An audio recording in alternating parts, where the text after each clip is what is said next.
Sir ఏంటి sir అది? Godavari special. First మనం బాగా క్లీన్ చేసుకోవాలి. మాకు తెలుసులేరా.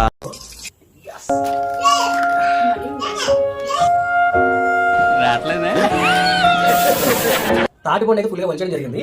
ఇంకా కోరుకోవడం ఒకటి మిగిలింది. ఇలాగ తయారు చేసిన తర్వాత ఈ చేతులతో కనుక చెక్క ఐటమ్ ముట్టుకున్నా, క్లాత్ ఐటమ్ ముట్టుకున్నా సరే ఇంట్లో నల్లు వచ్చేస్తాయి. అవునా? నిజమా? రెండు పద్ధతుల్లో మనం దీన్ని గుజ్జంతో తీసేయచ్చు. ఒకటి ఈ పాత్ర యూస్ చేయండి, లేదు అంటే ఇది అందరిలో కూడా ఉంటుంది, ఇది ట్రై చేయండి. బట్ దీని మీద కోరేటప్పుడు చాలా జాగ్రత్తగా ఉండాలి. మనకి తెలియకుండానే వేళ్ళ పెచ్చులు ఎగిరిపోతాయి. చెప్పవా, నాకు వినపడదు కొంచెం.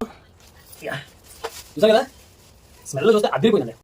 1.5 hours కష్టపడితే 2 కాయలు తీయడానికి ఎంత టైం పట్టింది. కంగ్రాచులేషన్స్. బెల్లాన్ని కూడా బాగా దంచుకోవాలి, కలవాలి. కాబట్టి మనం ఏ సైజ్ కప్పులో అయితే తాటి గుజ్జు తీసుకున్నామో అదే సైజ్ మోతాదులో మనం బెల్లం కూడా తీసుకున్నాం. బాంబే రవ్వ కూడా దీని మీద మిక్స్ చేయాలి. A few moments later.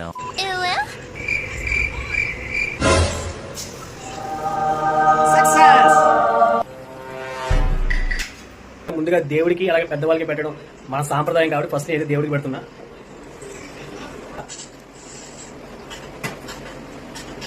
Super అండి, చాలా అంటే చాలా బాగుంది.